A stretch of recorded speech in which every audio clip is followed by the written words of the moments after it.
Welcome to Feminist Founders, a podcast that explores how to create a more equitable world through entrepreneurship. I'm your host, coach and journalist Becky Mollenkamp. Feminist Founders is a listener-funded podcast. Your contributions enable me to continue bringing you these important conversations without corporate advertising. To support the mission, head to feministfounderspodcast.com and sign up for a paid subscription. The link is in the show notes. Now, on to today's show.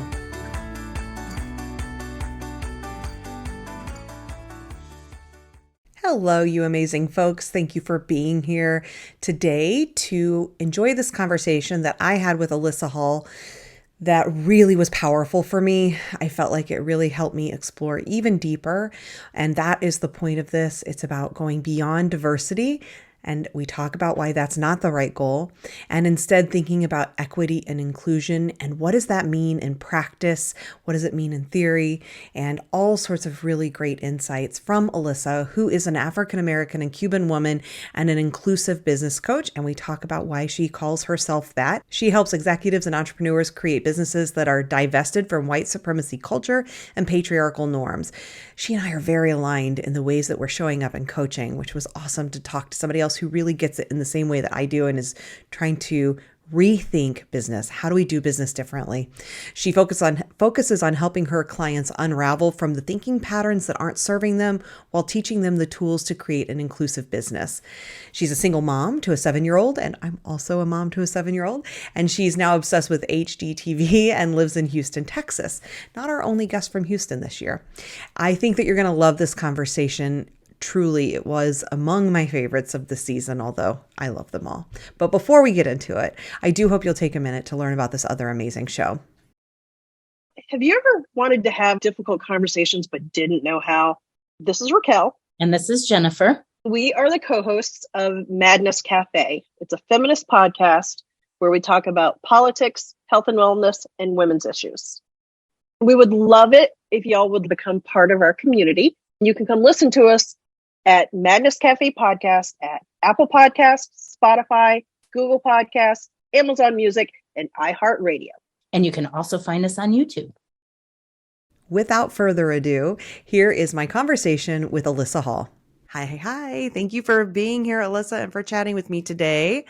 How are you doing? I'm doing good. How are you? I am good. I'm excited to talk all things inclusion, DEI, and whatever else comes up for us. But before we get to all that, I'm going to start with my first question always, which is, tell me a little bit about your relationship with the word feminist and or feminism. It's an interesting thing just because of the work that I do.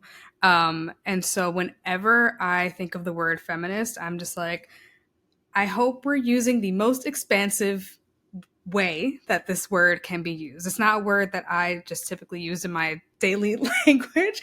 So it's usually I'm reading something or hearing something and I'm like, please let this be the type of feminism where we're including all of the people, not just specifically focusing on cis straight white women. If it's not intersectional, it isn't feminist, at least not as far as this podcast is concerned. So you can go ahead and turn off and move on if that is not the way you show up.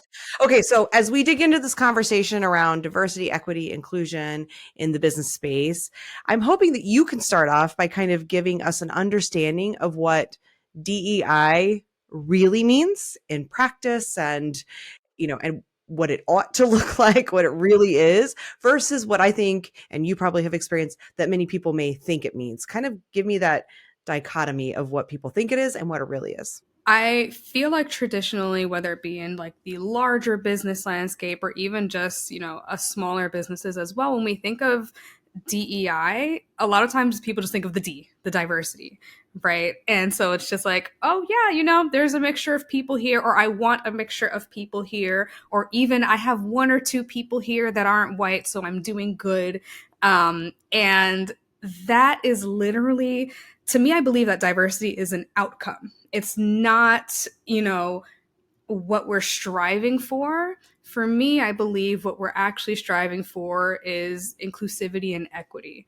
So whenever I talk about this with clients, I it's obviously the acronym DEI, but I kind of flip it over. I'm just like, first we got to talk about anti-racism, then we have to lean into inclusivity so that you deeply understand people, because inclusivity is another one that I feel like people have a very big misunderstanding about. It's like, hey, you're here, that means I included you, and that's not inclusion, that's just diversity. Inclusion is a really intentional act.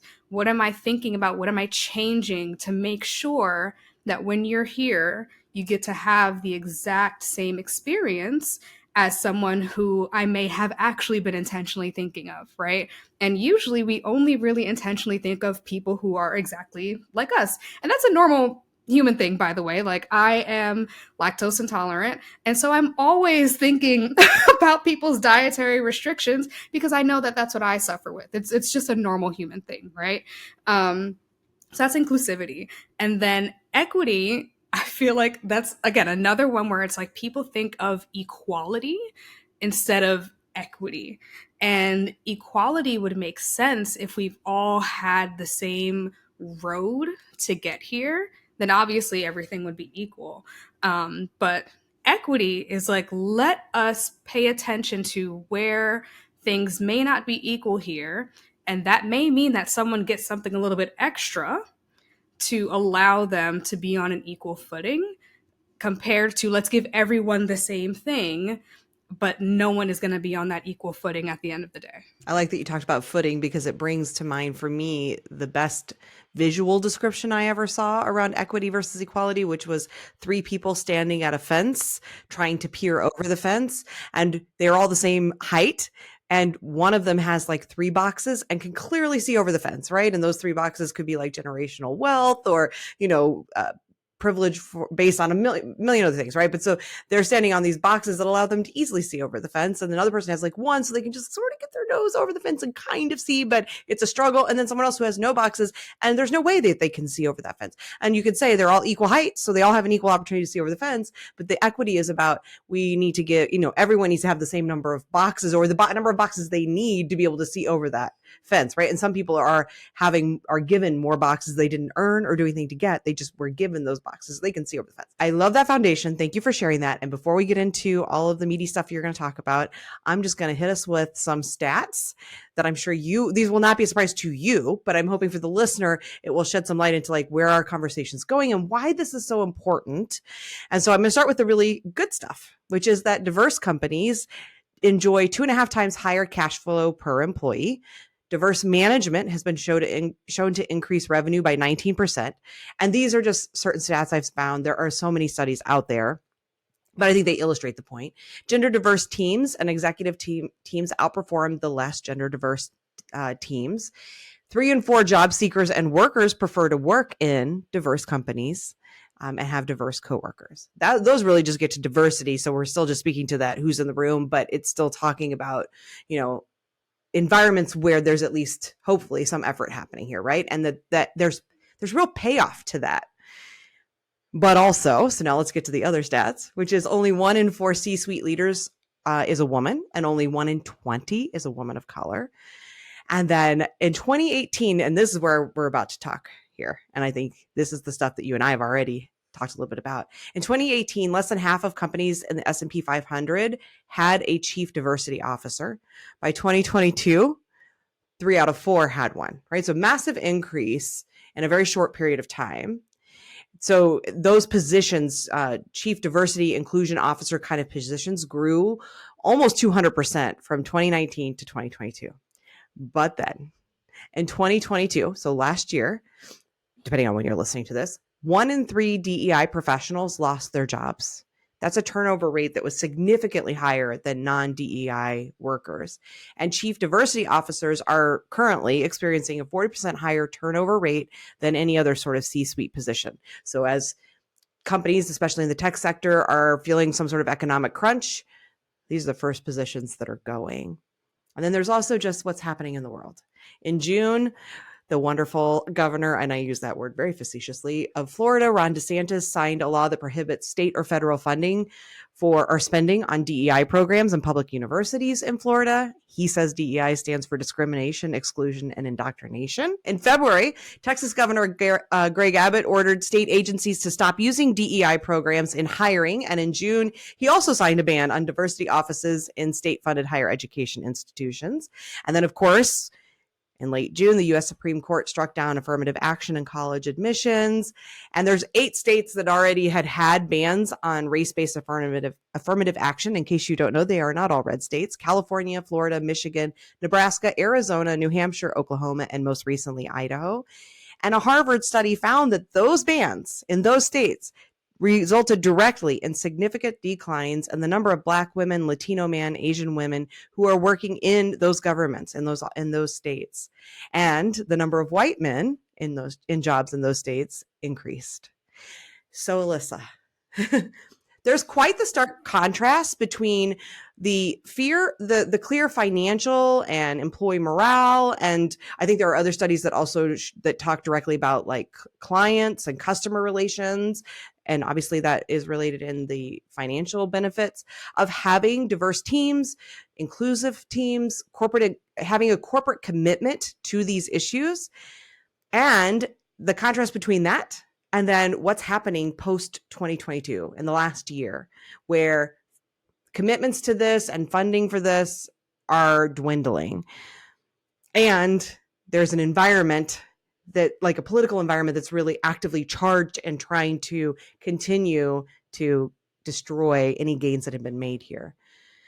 So now I've talked a lot. I want to give you an open floor to just sort of speak on everything I just shared, what you've been seeing happening and what you think that's about and how you're feeling right now about all of that. It's an alarming experience, I would say. You know, when you are just looking at, you know, the career that you choose for yourself in life, this was not my like first career, but it's something that it felt, this is going to sound so corny, I'm sorry, but it felt like, oh, this is what I'm meant to be doing, right? And so I say all this to say, like, when we are normally picking careers, we also think about like the longevity of this career, like how stable is this thing, right? Like, if I'm going to be a Vine influencer, Vine is now dead. Like, we know there's a lifespan to this compared to something that creates growth in businesses. There is an assumption that, you know, we're going to need this for a very long time. Our country is very, very far behind when it comes to equity and inclusion. So it's like, of course, right? So I say all this to say, like, the amount of us that are in this industry, that stat of 1/3 of DEI professionals losing their job, that is, I feel like it's sometimes easy to look at things as just like numbers, and that number is also just startling. But even so, thinking about what does that mean for that person's day to day? What does that mean for that person's continuous career trajectory? What is it now with the skills that they have, with the career that they may even love, right? And to be saying like, we don't value this at this point in time. We did too much in 2020 and we haven't achieved a return on investment. So clearly this is not something that is important enough, and it's not working. So sorry. There are so many of us out here that know the impact of this work, but at the same time, those DEI professionals in those corporate jobs, they were most likely not given enough of a budget to make the impact that they wanted. They were most likely not given enough data to really understand what changes needed to be made. They were most likely not given enough leadership capabilities to make actual change. So all of these things wrapped up together, adding on to the 2020 burnout, creates what we're experiencing today, and it sucks.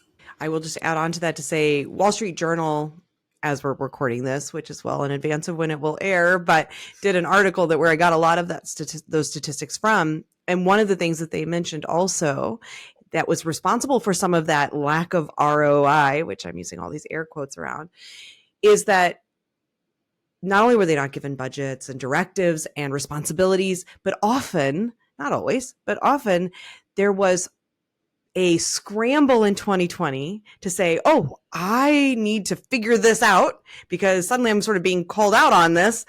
So what happened was often promotion of someone of color. Was that someone who was actually a DEI expert?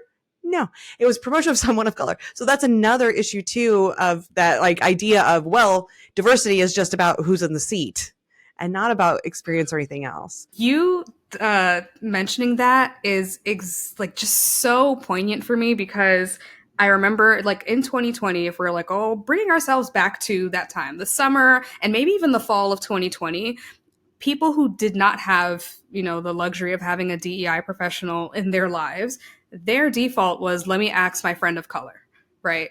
And so I was begging people, like, please don't do this. Not every single person with a certain percentage of melanin in their skin is an expert in this. Not everyone who has a certain percentage of melanin in their skin wants to even talk about this, right? It takes a lot of the same unlearning that white people have to go through. We also have to go through unlearning and relearning, because we're all in this same we're all in the same society, we're all in the same pool, right? So we don't know what people do or don't know just by basing it off of, okay, this is a melanated person, let me ask them, right? That was the first thing. And the second one was, during this time I was binging an old show that I used to watch when I was a teenager. So I think it came out in the mid 2000s. It was called One on One. And there was an episode of the show where there's a dad and a daughter. So this section of the episode was about the dad, and he was experiencing something in his office, and like there was like some racism, or like his friend gained psychic abilities and was able to hear white people's thoughts, and so and so then they were able to find out that someone in the office was racist. Anyway, the entire episode, you know how these sitcoms end, 30-minute wrap up, good ending. The happy ending of the episode was that the boss of the news station, that's where he worked, he was a sports caster person, asked him, hey, can you lead our DEI talk? We're going to talk about unconscious bias. And I'm like, homeboy is a retired basketball player who is now a sportscaster. He is not a DEI expert. And that was supposed to be the happy ending of the show. And I'm just like watching this while I'm seeing everyone else go through this. And I'm just like, this is exactly why we are where we are, because this is the practice that people have been doing for eons. And as a white person, I saw that amongst my white peers, of people sort of saying, well, I'll ask my friend of color and I guess it's okay, right? And if they say it's okay now, it's okay. And like, I just think of Candace Owens anytime that someone thinks, I'm like, you don't know if you're asking a Candace Owens here or something. Like, we need to be much more thoughtful about what we're doing and not making an assumption, in the same way that I wouldn't want anyone to assume that as a woman that I'm the same as Candace Owens, right? Candace Owens is a woman, but I don't believe that we have the same beliefs or the same understanding about how patriarchy affects women, how racism affects women, all of these things. And so, yeah, I think it's something for all of us to think about. Where are we turning to for advice or for thought about these subjects? And so I think it's great that you address that as well. Now, I want to ask you about what you're calling yourself now, because I'm not sure what you were actually calling yourself before. Anti-racism consultant, I think. And you've now moved towards calling yourself an inclusive business coach. And I'm wondering if some of the things that we just talked about influence that decision, what's going on right now in the DEI space, if that's influencing that, and what does that difference look like? There's two major things that have led me into this transition. The first one is exactly like you mentioned. It's the fact that DEI, especially in the small business entrepreneur space, is seen as a nice to have. But in reality, it is fundamental to your business if you really want to maximize the people that you're talking to. Like, just talking about inclusive marketing alone, I just think of people who are like, doing their regular marketing, and then they go and they hire a Facebook ads person, and then they, spread their message on the Facebook ads, but they're still only talking to a specific subsection of people because they only know how to talk to middle class white people. Compared to if we rewound and we did inclusive marketing, now that is groups and groups of people that you didn't even realize that you had the capability to help, that you didn't even realize that you weren't speaking to. And now when you actually do your marketing, you're maximizing on all of that. And the same thing with the Facebook ads, you're maximizing on all of that. So that's one thing. It's that the misunderstanding of the cornerstone that anti-racism and DEI actually has in business success. But then the other piece that was mildly frustrating was that I would tend to have clients at times who had like a big name business coach at the same time as working with me, which is perfectly fine. But the big name business coach was not doing inclusive things. They were doing the things in the way that we've all been taught to do them, which is very exclusive. And so when I would tell a client, hey, let's do XYZ, they'd be like, oh, I can't because my business coach will be mad at me if I do that. And because I have to do things this way instead. And I'm like, well, girl, then why are we here?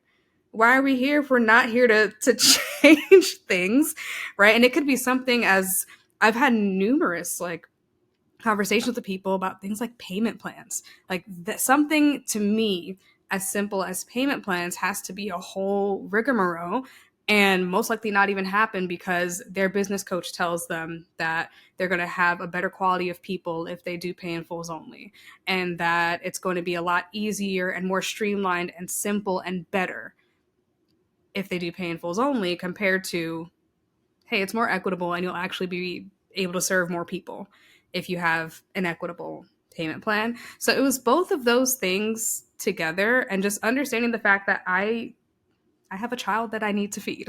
I am a single mom, and I've the last year and a half of seeing this deep decline has caused me to like really evaluate myself and the work that I'm doing and whether or not this path is going to allow us to remain stable, and it hasn't. And so it's like, how can I still do the work that is deeply important to me, but, you know, like feed the broccoli with some cheese on it so that y'all can open your eyes and see what it actually is. I love that, feeding the broccoli with the cheese on it. As a mom, I can also relate to that.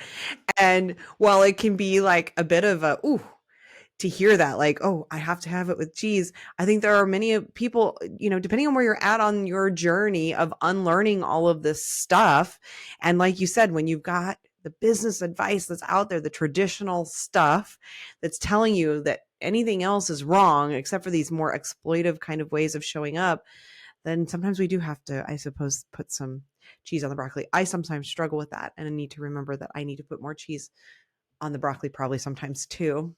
That can be hard because it can feel like a compromise. It can feel, I don't know, it can feel really challenging. Was there an internal battle on that of you feeling like, I don't want to, I know compromise is the best word I can think of, but kind of compromise who I am and how I show up, or dumb it down, quote unquote. Like I shouldn't, I guess there's this feeling of like, I shouldn't have to.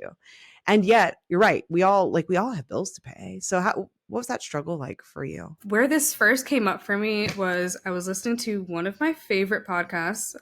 If you're in the DEI world, it's called DEI After 5, and the host's name is Sasha Thompson. And this one episode, she was talking about how in the corporate space, she has rebranded herself and she doesn't use the language of DEI to describe the work that she does anymore.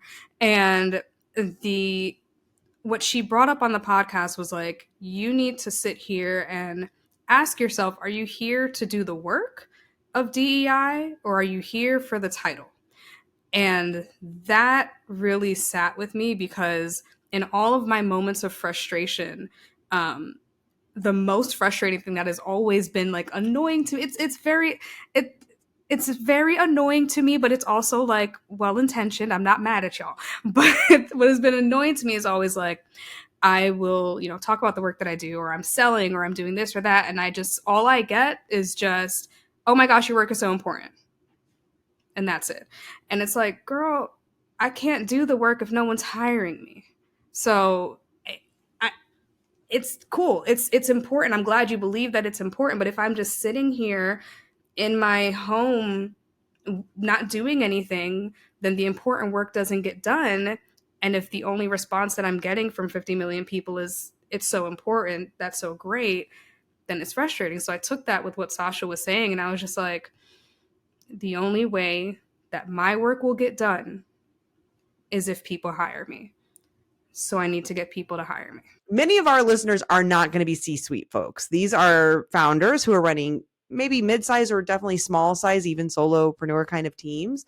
And so make that argument about why inclusion. And I know you started talking about marketing specifically, but what are all the areas of your business, especially if you are a team of one or a team of very few, what are all the parts of your business that we don't always think of that we should be like looking through this more inclusive lens? This is something I get all the time where people are just like, yeah, well, once I start hiring people, then I will hire you. And I'm like, if you don't need to have a team of anybody. It's just you. And I almost kind of look at it through the lens of customer service work, where it's like, people often think of DEI as like the stuff that's going on in the business. And what I need people to transition it to thinking about, especially if you are a very small business or if you're a business of one, but especially if you have a business where you're like coaching or consulting, you are doing deep one-on-one work with a person. You are the reason why this DEI work needs to be done, right? We need to make sure that you understand deeply and to the sufficient level how to speak to clients who don't look like you, who have marginalized backgrounds and who are often not thought about. You need to understand, what does it mean when I'm talking about this particular issue, but how can this issue look a little bit deeper for somebody else? What am I missing here that I actually have the capability to address? Right? I think a lot of times people just often think about like really large societal things, like, oh well, I've never experienced racism, so I don't know how to help ABCD person. And it's like, that's not always what's going on. It's about understanding, how does this person's intersectional identity affect the way that they are experiencing the problem that you are saying that you help people solve? What does that look like for them? And also another just big important thing that I don't think I've spoken enough about, that I literally like just made a post about today, is gatekeeping. A lot of times we don't realize when we're gatekeeping. A lot of business owners don't notice the fact that if, I see, especially like with business coaches, when they have like a mastermind and they're like showing all the people that enrolled in the mastermind or all the people who quote unquote graduated from the mastermind, and they all look the same. Gatekeeping is what has created the inequities that we see today. So if the only people who are able to receive the magic that you bring are the same people that look like you, then you are, in essence, continuing to create that inequity and that imbalance. Those are just like some of the main things that come up for me. Like I said, like marketing, working with clients, even just like being an example of what it looks like to have a business that doesn't have to play by white supremacy culture's rules. Because one of the foundational tenets of it is only one right way. And if we're all only doing the one right way, then no one else knows, oh, maybe I can do payment plans and my business won't implode. That one right way is like the one white way, right? Like I think it's the one cis het male white way. Yeah. And to challenge that, but it can feel really scary challenging those norms, because when you do, that's what this podcast, I hope, is all about. Like, this is my mission, is for people who are saying, wherever you're at on this journey, even if it's like, I'm just beginning to say, oh, all of my clients do look like me. And maybe I'm the reason. Like, maybe there's a problem here with me that I need to address, right? Wherever you're at on the journey, or you're much farther along on that journey, and you have a client list that doesn't look just like you, or your customer base is not just like you, and you are doing more things, but you want to keep doing better. Wherever you're at on that, it can feel really scary and lonely to go against that one right way, because everything that you're hearing in most spaces is reaffirming these business best practices, quote unquote, as they call them, right? And if you feel like you're trying to do something different, it can feel very scary and lonely and challenging. And it, I'm going to be honest, in my experience, and maybe yours, it can be more difficult, right? You can be when you're going against the stream, you are swimming twice as hard or more, right? And it can be really difficult. It isn't always as easy to get clients when you're not lying to them or, using manipulative tactics or whatever those things are. So yeah, it isn't always easy and it's scary. And that's where having support in that process can be really valuable to make sure you're doing things not the right way, but a way that is not only better, but also works, which is what I'm hearing your work is really about. Yes. And just really quick too, another thing that I just realized tends to come up sometimes too, where it's like, oh, well, my clients are diverse in how they look. And I think we also want to like look a little bit deeper. Like a few months ago, I was looking at this job because I'm also getting my, what is it called? I'm getting my real estate license as like a side thing. And there was this real estate brokerage that I was like, oh, okay, I think I might be interested in working in them. They were, oh my God, they were so exhausting because it was like when you think of just like, there's going to be a word for it, but I don't know what it is, but like happy hipster Brooklyn people, everyone was a different shade of colors, right? But the type of people that were there were all the same. And when I was like watching the videos of like, oh, come work with us, I was like, oh my God, can I like remove my application? Because I will be so emotionally drained being around all of these people. And like, this is not my vibe at all. And so I say that to say like, even, and the owner of that company was I think she was a lesbian white woman. And so with her, with her one marginalization, she was like, I want to make sure that people have a place where they can be themselves. But is being themselves actually being themselves? Like, would I fit in there? Absolutely not. Being themselves in her eyes was what she couldn't do when she was in corporate. And so we've made the safe space for the people that are still like her. Because, right, it's not just how we look. That's, I think, the easy way out on the language around it, which is why I think, I use it and we use it sometimes. But it is about thinking about all of the ways that we show up differently in the world, which goes well beyond how we look. I also manage anxiety. I also am a hardcore introvert. I'm also a mother who has a lot of caretaking responsibilities.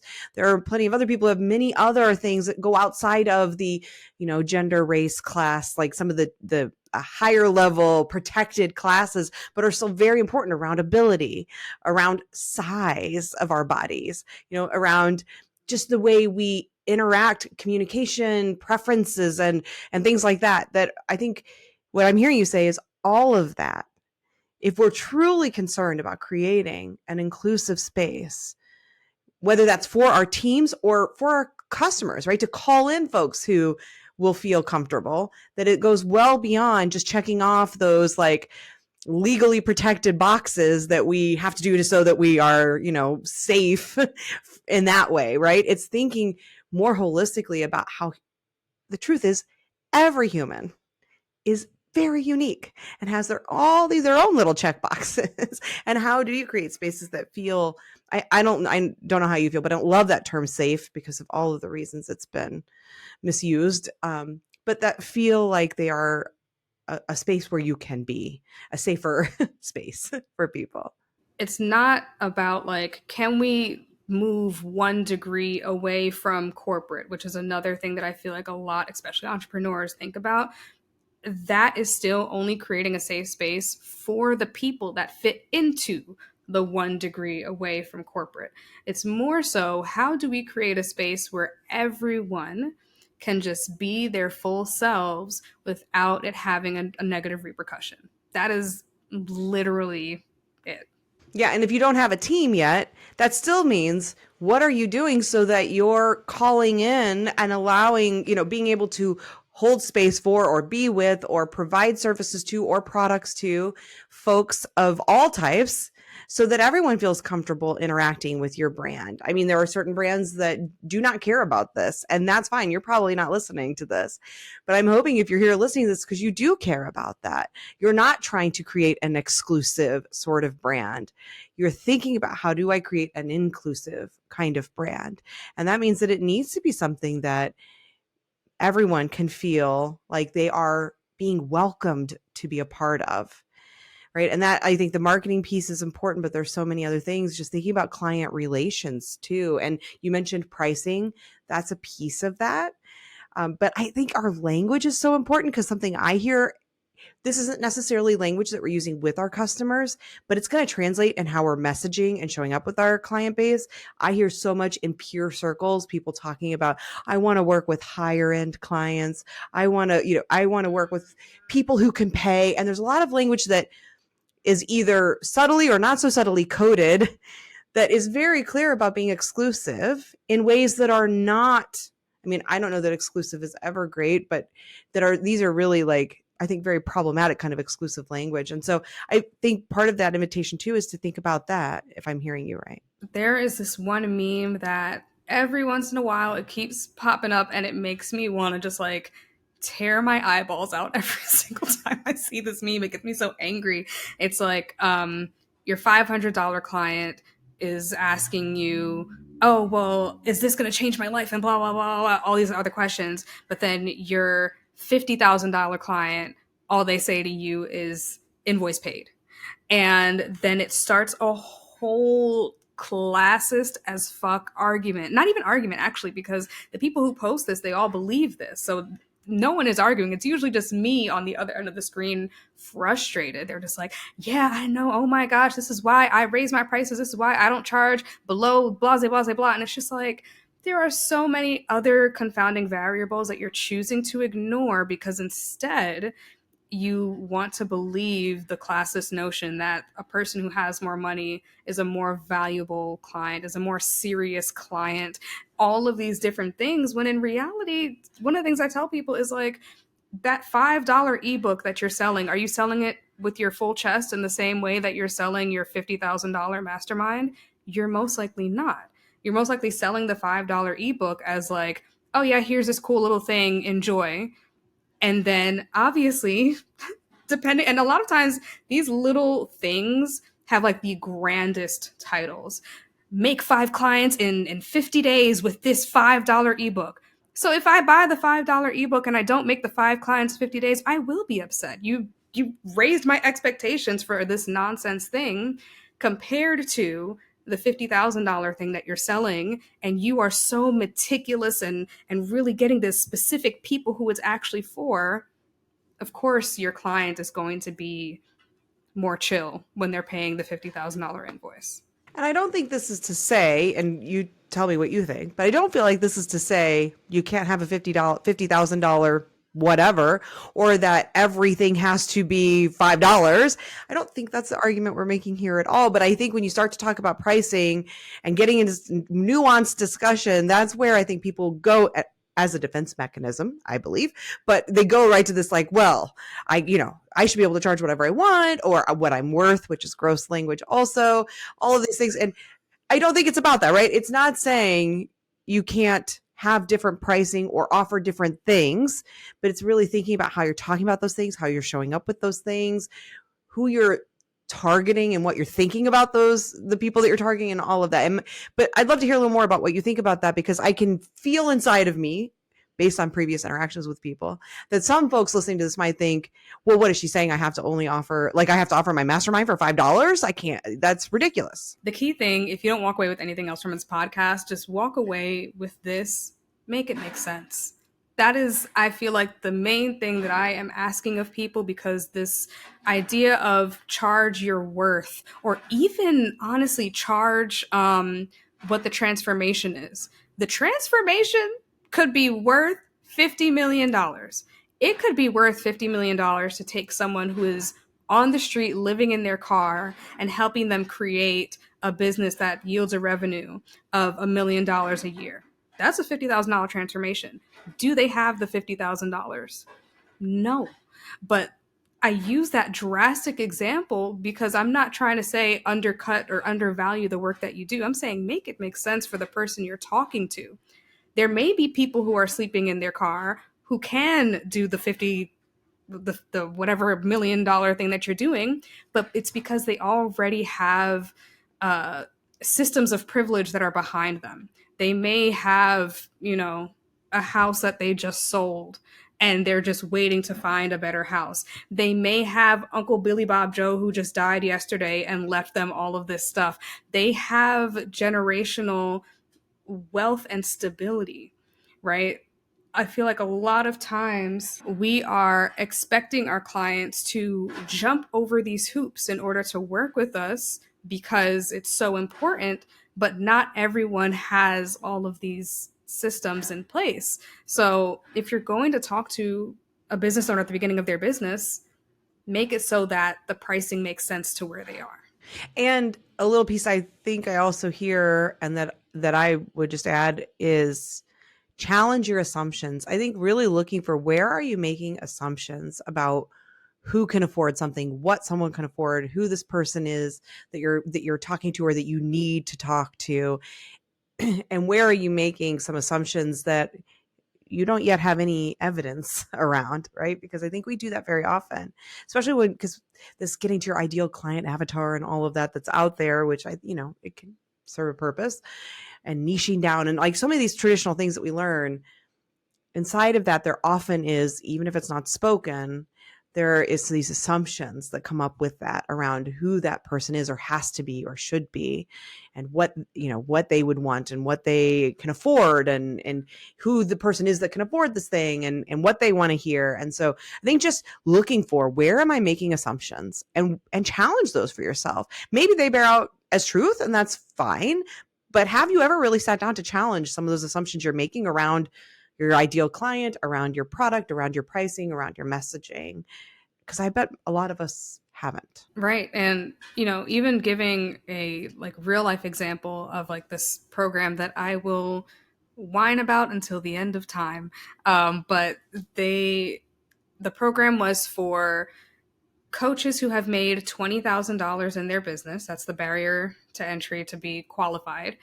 And the outcome of the program, from what I'm understanding, it was to help them get to a revenue of $200,000 in their business. But the cost of the program was $20,000. And so we have to think about, what does a person have to have in place if they've only made $20,000 in their business to be able to pay for a $20,000 pay in full program? What are all the things that they have to have in place? And looking at the roster of the program, it was never very diverse. And the people of color that were in there that I knew of, they all had a previous professional background. They used to be doctors, they used to be lawyers, they used to be nurses, and they were all older. So they've had, my lifetime of work experience to be able to gain savings and equity and all of these things to be able to do something like that. And so compared to myself at the time, I think I was maybe 27, and I was a single mom for 2 years already. And so it's like, okay, well, that's that program. It will never be for me. But it's quote unquote for every coach who has, made the 20,000 and, blah, blah, blah, blah. So then that's where that gatekeeping conversation comes back in. I see that too. So challenging those assumptions around arbitrary numbers or barriers as well, because I see that all the time, where I'll see programs that have some arbitrary barrier around, oh, this is only for 6-figure earners or 7-figure earners, or whatever it might look like, and whether maybe I'm close or I'm just there. And some of those programs I might meet the barrier and it's not for me, but that was basically it. It was just, if you're a 6-figure earner, then this is for you. Or some other program that I think every bit of that speaks to me and where I'm at, because I'm at a certain point in years. I'm old and I've been in business a long time, and maybe I don't hit that threshold for whatever that earning is, but everything else about that program speaks exactly to the needs I have.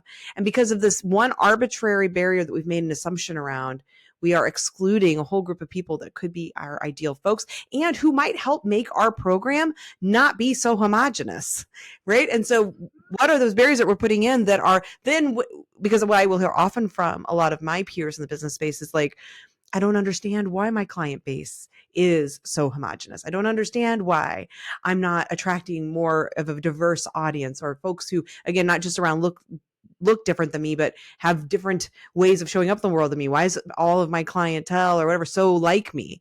And I will also then hear them chalk it up to like, well, it's because we just attract the people who are like us. Maybe.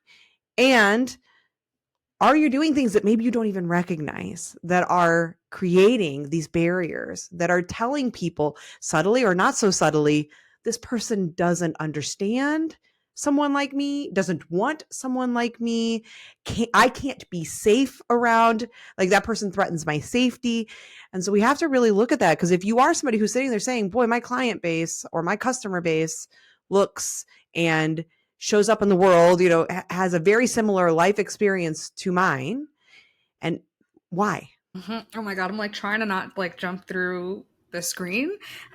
Because, one of the things that you mentioned too, of just the arbitrary quote unquote barriers to entry for the program that aren't really as important as maybe other things. That's an inclusivity piece that I talk about with my clients all the time. And this is a moment where it's like, y'all need to get very clear. And this is possibly a moment where you have to be exclusive when you're thinking about, who is this program actually for? Who is this curriculum actually for? What does this person actually have to have experienced? And then we can broaden it out and be inclusive and say, now who has experienced that? Who am I missing who has experienced that? Because I've also been in group programs where it's like you said, it's like you have to be at this point in business, and it's literally perfect for me and I'm having the best time of my life, but the other half of the people that are in the program are so far behind me, and it's a frustrating experience because I'm wasting my time that I paid for listening to people get coached about things that I already been through 2 years ago, so I don't need to be here, but we're all in this same program. So that's also for me an inclusivity piece, because now, when I'm getting coached, they're feeling left behind. And that's something I saw all the time. They don't feel like they belong. And then the coach would have to coach them through why they supposedly belong in the room. But in reality, they actually don't, because they're not there yet. So that's just another thing, too. Yeah, no, that's so great, because so often it's about, all money's good money. Folks, I can see you get caught up in that. And then you're bringing people into a room that shouldn't be there, that aren't ready to be there, that aren't right for that space. And now you're causing harm to that person, right? It's not just about it being wrong or, a hindrance or whatever. It's also often you're now causing harm. And that is very problematic too. So I love that you brought that up. I want to talk about your signature program, I guess is what we would call it, Do Business Better. And I love that name because I keep talking about this podcast being for people who want to do business differently and better. So tell me what you mean when you think about doing business better. What does that mean to you? And like, how is is that reflective of your thinking now of kind of going beyond traditional DEI or anti-racism and thinking of this larger idea of inclusive leadership, inclusive business? When I think of Do Biz Better, it's really about how can we do it without using the same rule book. I think somewhere on my sales page I wrote, I don't remember who this quote is by, but the quote is essentially, the master's tools will not undo the master's house. I believe that's Audre Lorde. Thank you. Thank you. Yes. And that is essentially the foundational thinking with this program. It's, yes, you can have a successful business. Yes, you can do all of the amazing things, but we don't have to keep repeating these tools that are creating inequities. We can use new tools, new ways of thinking, and focus on that and still have a successful business. And in reality, all of this stuff is really already what I was doing, but I just didn't put the cheese on top of the broccoli, right? So now with the challenge is like, okay, how do I talk about these things that are talking about removing white supremacy culture from your business, removing the patriarchy's norms from your business? These are things that we all say that we care about, but if we're continuing to repeat the things that create the inequities, then we're not really doing our part. And I feel like as business owners, uh, I feel like we all have a responsibility as people who are just in positions of power. And that's where that inclusive leadership comes in, where even if you are a business of one, you're a leader because you are seen as someone with power and influence solely because you have a business. And that's just how this world works right now. And so we need to, like in Spider Man, with great power comes great responsibility. We need to really own that and be intentional in the way that we're building our businesses. So it walks through, marketing, program creation, all of the basic things that we learn about in business through like from the very beginning stages. Even inclusive, not inclusive, even ideal client avatars. We do that too, but we're like, what are the different versions of Sue Becky who goes to Starbucks in her Kia and her favorite drink is the whatever the hell? What are the different versions of that person? What is actually important in regards to what I need to be an ideal client? These are the things that we're doing, but now through an inclusive lens. Can you cast a vision for me? Your vision. It doesn't have to be right. It doesn't have to be the vision, but your vision. Because this is something I love doing in spaces that I'm in with other folks who are like saying, let's challenge these norms. Because I know that I tend to be a person who can get very clear on what I don't want. I don't want it to be this. Let's not do this, right? And I think that's often what happens in a lot of these spaces. And I've been challenged by others, and now I'm getting more excited about this idea of what do I want? So when you think for yourself of this vision of what does inclusive business, an inclusive economy, like what is your vision for what business can be and you hope will be? This is honestly just the vision that has driven me since the beginning of this work and just every single day, especially when things get hard. It's just imagining people like me who just want to do the thing that they want to do. Like the young Black woman who has dreams of creating a successful business and, living her best life, living the soft life, whatever it is that people are doing right now, having the tools to be able to do so and not having to jump through hoops to have to get there, or not even knowing that certain things exist, or even the person who hires a particular coach for them to just have a really amazing transformational experience, right? And not have to feel like they have to hold themselves back. I've been in business coaching programs, group programs. If that's another thing, if you have a group program, immediately this work is absolutely essential. It is essential. I've been in groups where I know that someone else in that exact same group is has a lot of prejudiced thoughts because I've experienced that person before. And so when it's my turn to be coached about a thing that is deep to me and is making it difficult for me to, do business, whatever, I'm holding myself back because I'm just thinking about being judged by that person. And that is affecting my experience of the program. These are all just everyday things, even just trying to find coaches that understand my particular experience. It was years before I was able to find a dietitian who understood why thinking about eating healthy, quote unquote, healthy, was a trigger for me until I found this one person. And then from that one person, I was able to find other people. But it should not be this hard for us to be able to do basic everyday things and get through it unscathed as it is for everybody else.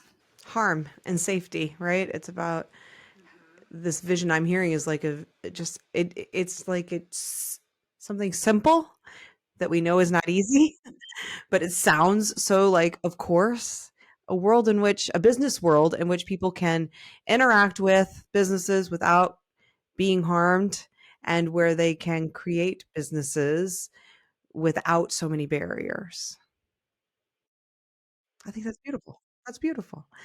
Okay, I want to talk about some more sort of nitty gritty stuff with you if that's okay, and for just a little bit here, because a term I hadn't heard until I was, perusing your social media in advance of this call and getting myself ready, was colonized leadership. I mean, I've heard a lot about colonized businesses and all of that, but specifically around leadership, I loved that, you were talking about it in that term. And since I know you're doing a lot around like inclusive leadership, I wonder if you don't mind sharing a little bit, just for those of us who, for people who have teams or are showing up, even if you don't have a team and you're not a leader in that way, showing up as a leader in a community, but everyone is a leader in some way, in some part of their life. So what is that difference between a colonized leader or colonized leadership and inclusive leadership? When I think of colonized leadership, I really, honestly, it's just traditional leadership. And it's really understanding where that leadership, where those rules, where those tools, where do they all come from, right? When we think of even just one right way, the idea of one right way made it so that white people were able to come here and look at all these beautiful different indigenous groups of people and say, we're the only people that's actually doing life correctly. They're actually not. And we have to believe that this is the only way to do life correctly. And once we tell everyone that this is the only way, then we can take their land and tell people that they don't even deserve to be here, right? That is the true foundation of colonization, and it's also a core foundation in so many different forms of leadership, and even in influence type of situations, right? Like, I've seen so many business owners who feel like their one way of doing a thing is the best way. There's no room for error, there's no room for anything, right? That is just one thing. Another one is also like perfectionism, right? If we feel like the only way that we are worthy of things is if we are perfect, then we can make it easier to not help a person because we have to say that they just need to try harder. And how does that show up? That shows up all the time when it comes to just racism and bias. We say that certain groups of people aren't being perfect, therefore they don't deserve any sort of support, help, anything. Like, these are things that are very normalized in the way that we have been taught to either be led or become leaders. And we need to understand that so that we can break away from it. I love that because I get so frustrated. And I definitely think that was part of my own, like, unraveling a lot of what I had learned in the business space and trying to redefine what that looks like, because I've seen so many coaches and consultants and strategists and whatever, influencers and all the other people who are trying to sell their one way of doing something. Like, here's your 3-step formula, here's the thing. And they talk about it to say, like, this will change XYZ for you. And their proof is often because it worked for them. And then there's no acknowledgement around going back to our earlier discussion around the, boxes and the fence. There's no acknowledgement or discussion about the boxes that they had that helped allow this thing to work for them that you may not have. Right. There's no, I go back to one thing that I got very irate about 2 years ago or something at this point, Russell Brunson from ClickFunnels, this whole thing about people like basically being lazy if they aren't working as hard as him or whatever. And it was super frustrating because he has something like 5 kids. Don't quote me. I can't remember now, but he has a bunch of kids and a wife who, from what I understand, doesn't work outside of the home. She works her ass off inside the home with those kids, but he doesn't talk about the support he has in caretaking to make it so that he can have this schedule where he gets up at 4 a.m. to work out or whatever the hell it is. I mean, you can replace Russell Brunson for many other mediocre white men that are sharing the same stuff. But this all one after another who are saying, here's my formula. Here's the way you get successful. You fall, it's my morning routine that's going to do it for you, or my whatever, right? Without saying any of the other things that allowed them to get there. He had rich parents who helped him get through school. He has a college degree. Many people don't. The fact that he had, financial support from parents, the fact that he has somebody to take care of his kids, like all of these things. All of that is what I'm hearing you saying is like, this is that colonial kind of mindset of like, my way is the right way, without examining like, why was it right for me?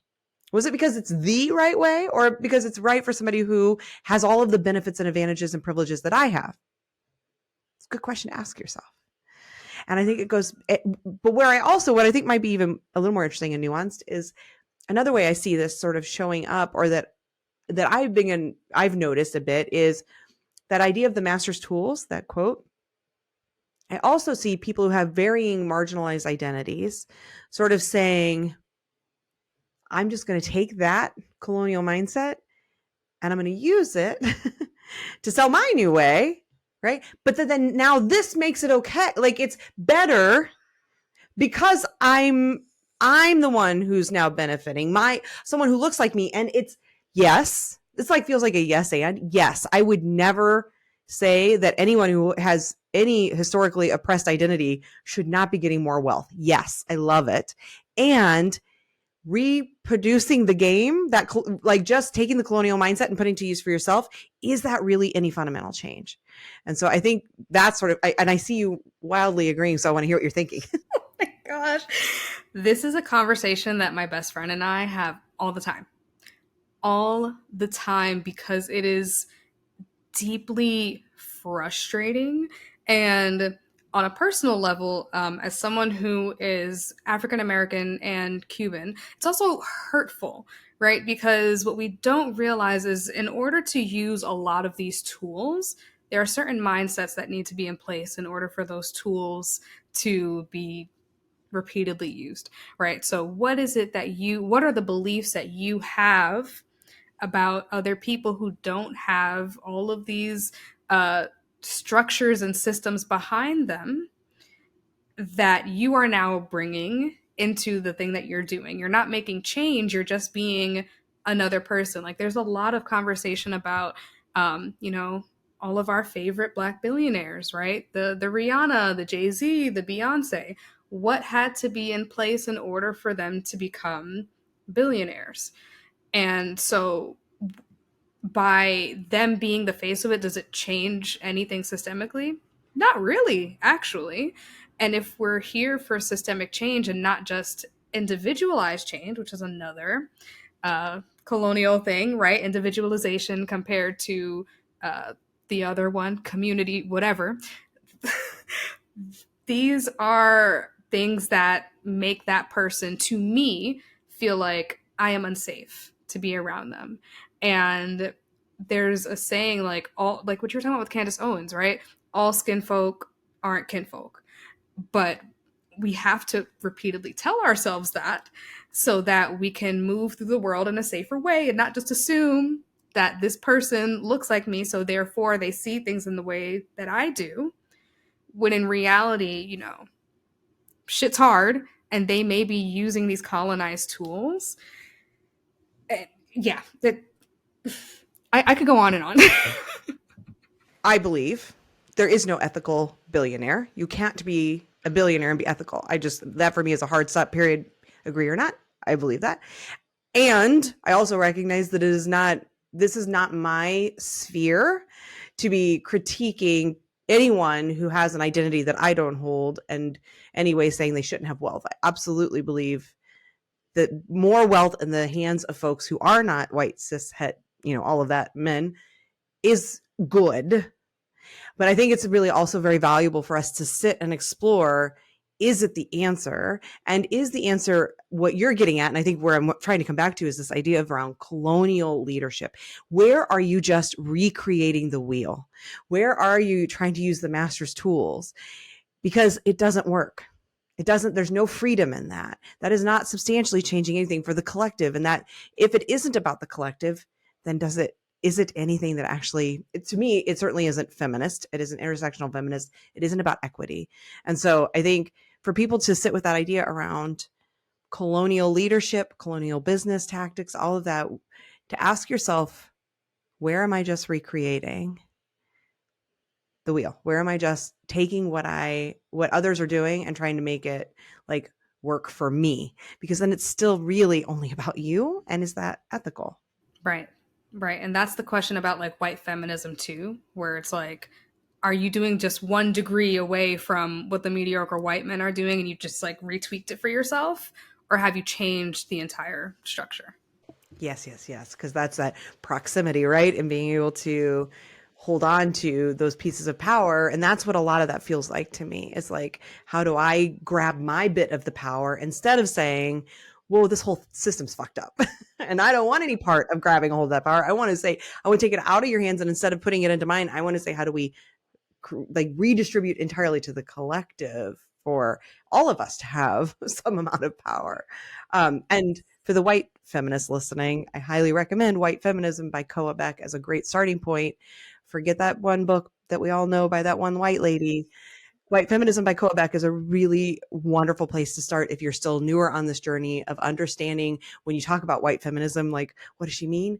Go read that book. Okay. And then I wanted to ask one more thing. I hope we have time. You had another Instagram post where you used a tree to kind of illustrate a point. What I kind of got from was sort of illustrating the difference between performative kind of change and like deeper investment in inclusive business, inclusive leadership, where you're showing sort of the leaves versus the roots of how this stuff shows up. So the leaves being kind of like, I think you mentioned earlier, like diversity being an outcome versus like truly like the inclusion and equity or like the roots of it. So tell me a little bit about, if you can just sharing a little of that, like leaves versus roots, and what people can look for to see if they are still up in the leaves or if they're really tackling the roots. I feel like the best way to like ask yourself this is like, when you think of DEI work, do you think of it as like, I just wish I could have someone to just ask this one question to, or I wish I could just have just this one session, or just, this quick little workshop, or that's a leaf. All of those things are leaves. Whatever you think that one workshop or that one question or that 1 month, that one session is going to answer, that's a leaf, because you can change that one thing, but we haven't gotten to the core of how that leaf even came to be to begin with, right? So like, I remember at one point in time, people were asking me a lot about like digital blackface. And it's like, if y'all are asking me about digital blackface, then that means there are a bunch of core things that you actually don't understand. And so we'll solve the problem of digital blackface because that's a current specific thing. But then you'll do another thing, or you'll fall into something else that had the same root as the digital blackface, because you still haven't solved the fact that you don't understand different groups of people and the experiences that they had in the world, or you don't understand what colonized leadership is compared to inclusive leadership. So you're still making colonized decisions, even though you've decided, yeah, fine, I'll have a payment plan without any extra charges. That's just a leaf. The actual core is, how do we remove the fear that we have surrounding making decisions that are different from the norm? I want to hear about your business. What are the things that you're doing inside of your business in the next like 5 minutes? So we don't have to go like real in depth, but just give me a few examples of some of the things that you've done in the way you deliver your services, the back end kind of hidden pieces of the way you run your business, how you treat yourself as a founder and employee. What are the things you're doing to decolonize your business, to make your business more inclusive? I have to be honest, the biggest thing that I have done is constantly coaching myself through my decision making. That is the biggest thing. Just an example, like over in January, I was trying to pull my daughter out of public school, and I had enrolled her in this private school that I had no tuition for, but I was like, my baby is not staying in the school that she was in. It was a really terrible experience for her. And so I was like, okay, let me roll out this program. I've already created the program. I've done it before. Let me just redo the thing. And I had to fight myself every single time I wrote an email, every single time I made a post. I had to fight myself to not make it a pay in full only, every single damn time. And I was like, my emergency is not their emergency. My financial situation is not their problem. So by making it so that only people who can pay in full can enter this program, I've now made it a problem for the people who need the payment plan. And, as I've mentioned, this last like year and a half of business has been rough. And so same thing, every single time I launch a thing, I have to fight myself from doing the painful thing. I have to fight myself from creating false urgency. I have to fight myself every single time to stay in my values so that I can be an example even when it's hard. Thank you. Carrots, whatever the kudos, I don't know what are the things we throw at people. Anyway, thank you for being honest about that, being transparent and saying it's a battle, because I think it's so important. This is part of that white supremacy culture around, perfectionism. We believe that we're supposed to, once we learn the thing, it should be like, we have to get it right every time and it should come easy. And if it isn't, then we haven't learned it, or we haven't done it right, or we've messed up, or we're not really allies, or whatever the thing is. This shit is deeply embedded, right? It is deeply conditioned in all of us, regardless of how we look, our life experiences, what like any of us who are living in capitalism, white patriarchal, capitalism, we have all been deeply conditioned into all of these belief systems. And so even those who have done the most work, it's still living in there, and it's still going to be a challenge. And so I love that you are putting it out there. Yeah, I teach these things, and it's still fucking hard, because it's really hard. So I love that you were sharing that, and thank you.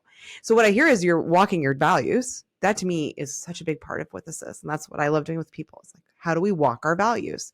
And I'll just tell you that I noticed another way outside of that you're also showing up for yourself and like walking these values, is that I invited you to a community sort of thing that I'm hosting, and you declined politely by saying like, I don't want to people. Like, that's not my thing. Like, I don't like, which I fully understand. And you're advocating for your needs. Again, this is another way that inclusivity looks like, because inclusivity is not just, again, about like how we appear in the world, but it's also like, what are my needs? And your needs, I'm guessing as an introvert, if you're not real into peopling, which I hardcore relate to, is that you don't want to people a whole bunch, and that you're advocating for yourself. You're giving yourself rest space, saying, this is what I need. And I think those are the other ways that we show up and put these values into action. So kudos to you for doing that. Yes, thank you. And that's another, oh Lord, I will talk to my clients about like boundaries, but Lord have mercy, that is the hardest thing for me. And again, like we're on this journey, so don't ever count yourself out of just like, I'm too far behind, I'm too whatever, I'm not perfect. If you read Ibram X. Kendi's books, any of the versions of how to be an anti-racist, he talks about the unlearning that he has to do. And that also gave me grace as someone who had a lot of unlearning to do, even though I was doing this work, to say like, oh, no one is born perfect, because we're all born in this soup. It is okay. I think another way that this stuff, this like insidious colonized leadership shows up with influencers or leaders, coaches, educators, is this not being willing to be real, like to get vulnerable and share where the stuff still affects you. And then that makes others feel like, oh, then there's something wrong with me, when in fact it's all of us. So, because right, it is literally the air you breathe, and you can't get away without breathing that air, no matter how hard you try. There's almost nowhere on the globe left to escape, really. So yeah. So thank you for sharing that. Okay, let's wrap up by having you share a resource. Yes. Okay. So there's this book I actually just recently read, and it's called Well, That Escalated Quickly by Francesca Ramsey. And I don't know when this book was published. It felt like it was published very recently.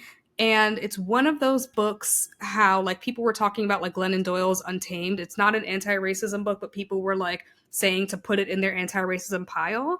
I didn't read that book, so I wouldn't know. But Well, That Escalated Quickly is actually Francesca Ramsey's memoir. I didn't even know who she was before I picked up the book. And it says like memoirs of an accidental activist. And she just talks about so many things in regards to what it was like to fall into this. But I truly, truly believe it is the perfect baby's first anti-racism book, no matter where you are, no matter who you are. If this is your first toe in, don't read the stuff that everyone's telling you, because it's heavy as fuck. This is funny, and it's actually very, very informative. This is all stuff that I already knew, but I was just there for the story, and I was living my best life. So that is a resource I want to just start shoving into people's hands. I have heard of that book. I haven't read it. It's been in my like wish list on Amazon, which I need to move. I've been moving towards bookshop. I want everyone to know. And in fact, I have a bookshop that people can go and visit where we have all of these book recommendations because I am moving towards bookshop. But it's been my wish list forever. So I'm going to make sure I add that to like move that up the list and get that one read. And then finally, an organization that you support that you would love to like put the spotlight on that's doing good work in the world. And speaking of, Amazon moving over to bookshop, that is one thing I always like try to tell people to do. And so when it comes to audiobooks though, what is it? Audible is the big name in the game. So aside from using your library, there is this business called Libro.fm. They partner with small bookshops, essentially. And so whenever you buy an audiobook, you can put it towards your favorite bookshop wherever. I'm always trying to put it towards whatever Black-owned bookshop, whether it be the one that's in Houston, where I live right now, or there, I believe at this point in time, there's maybe only one, if not two, bookstores in the Bronx, New York. And so I always try to put my money towards there as well.